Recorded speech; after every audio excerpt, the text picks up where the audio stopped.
करायचा नाही. दुसऱ्या दिवशी ते सकाळीच निघून गेले आणि असा नियम घातला की जो पहिल्या दिवशी पहिल्यांदा आंघोळ करल त्याने पूजा करायची, नाहीतर स्वयंपाक करायचा नाही. दुसऱ्या दिवशी 8 वाजले, 9 वाजले, 10, 10:30, 11 वाजले तरी कोणाचं स्नान झालं नाही. प्रत्येक जण येत होता, बघत होता बाथरूम मध्ये कोणाचं स्नान झाले का, कपडे पडलेत का, पुन्हा जाऊन झोपत होता. म्हणून मी कीर्तनात नेहमी सांगतो, माणसानं नक्त व्हावं पण धाकट कधी होऊ.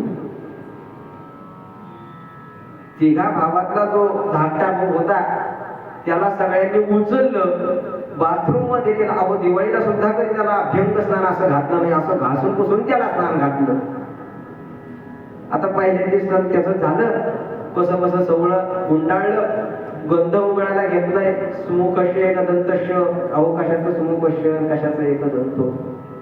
जे देवाला शिव्या द्यायला सुरुवात केली, तुला पाणी घालणं हे मलाच काम असतं, बाबा गावाला गेली की माझ्यावरच घेतो. कसं कसं देवाला शिव्या देत देत देत ती पूजा आवरली आणि आता त्यांनी निश्चय केला की 8 दिवस बाबा इथं नाही येत, 8 दिवस मलाच पूजा करावी लागेल. म्हणून त्याने आता आरामाच्या ठिकाणी जायचं ठरवलं. आता पुरुषांना आरामाचं ठिकाण कोणतं? सासरवाडी. दुसऱ्या दिवशी पहिलीच गाडी त्यानं पकडली. आता खेडगाव गावात उतरला, पाहिलं तो गावातला सासरवाडीचा दिंडी दरवाजा. ते सासूबाईने जावायला पाहिलं, म्हणजे अहो या या या या जावाय बापू, देवासारखी तुमची वाट पाहते. देवासारखी म्हणजे की फुटभर उडी जावायला पाहिजे. बरं झाले तुम्ही आले, म्हणजे जावाय बापू तुम्ही आले, बरं झालं. तुमचे हे काही आमचे हे म्हणजे तुमचे सासरे काही कामानिमित्त बाहेर गेले आहेत, पण घरातली तेवढी पूजा राहिली तर तुम्ही स्नान करा, तेवढी देवपूजा करा, लगेच मी स्वयंपाक तयार कर. आता सासूबाईला नाही म्हणता येते का? कसं कसं तिथं स्नान केलं, देवपूजा करायला बसले.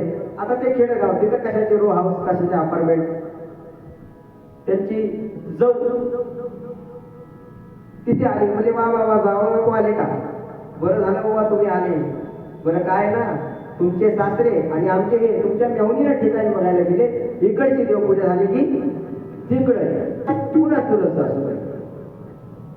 आता सासरवाडीला नाही म्हणायला कुठं तोंड आहे. कसं कसं इकडची गेली तिकडची गेली, अक्षरशः जावई बापू कंटाळले आणि आता जीव द्यायचं त्यांनी ठरवलं. म्हणून जे मोठ्या शेतात गेले, मोठी विहीर पाहिली, दगड बांधला आणि त्या उडे खाणार की तेवढ्या त्या आजीबाईने आवाज दिला, अरे पोरा, धप धप धप धप. आजीबाई पाय टाकत गेल्या.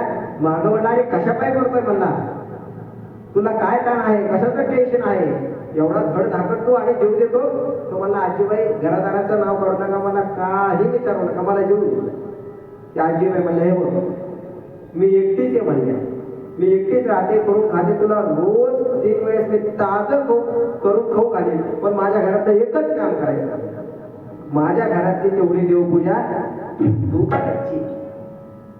आता त्या आजीबाईचं जावायचं काय झालं ते मला माहित नाही, पण असा मनुष्य, असा पुरुष देव भक्त होऊ शकतो का? अहो भक्त कसा असावा?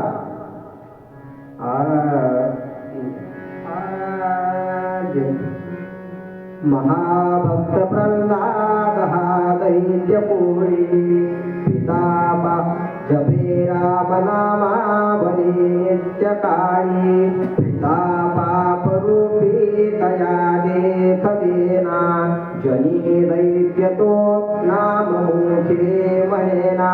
जय जय रघुवीर समर्थ. भक्त असावा तर तो भक्त प्रल्हादाचा.